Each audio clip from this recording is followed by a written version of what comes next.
Michela Magas, congratulations on your Luminary Award. What does this award mean to you?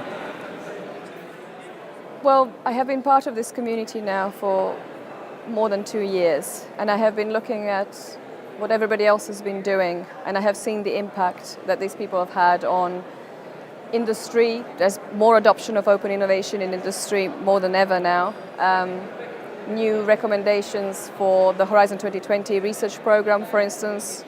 Open innovation has become really part and parcel of it. And as I say, new recommendations for new business models for the economy as well. And I have been full of admiration for how these people believe in this type of deployment of tools and in enabling everybody to have access to them. And of course, it's a huge honor now to be recognized within this community. You have a wonderful Twitter handle, Elastic Engine. What does that mean? That's a funny story, actually. Many years ago, I developed an interactive online tool which allowed you to flick through images horizontally and also flick through content vertically when online systems were very static and they were just based on Windows. And I wrote a full program in 2003, and I got headhunted by Apple, and I presented it to Apple in 2004. And later on, this was basically the precursor for CoverFlow, which was then adopted throughout the Apple systems. Nowadays, of course, we have this wonderful way of flicking through images on all our mobile phones. It's ubiquitous, but at that time, it looked like science fiction.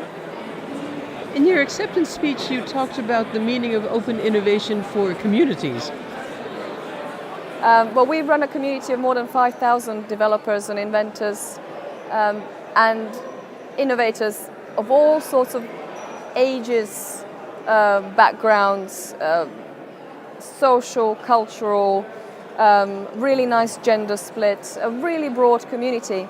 And what's wonderful about it is that they all come together in a space of common understanding around music as a social glue. So we put culture and creativity at the center. And this is how our community has evolved. They came together around this idea that they could create together. And then it turned out that the knowledge transfer became really fast in this environment by building things together, making things together. And then we decided that we would look at how these projects that were constantly evolving and continuing could be supported. And we also realized that a lot of the new ways of interacting and the new ways of operating tools and machinery that the community was discovering could be ported over to other areas of industry. So it just turned out, as I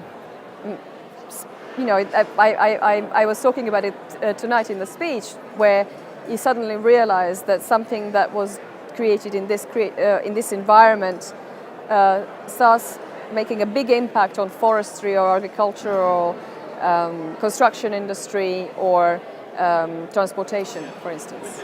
What is the next big step in open innovation? What is Open Innovation 3.0? Oh, for me, well, you'll probably get a different answer from everybody. For me, there is a completely new way of communicating with our tools.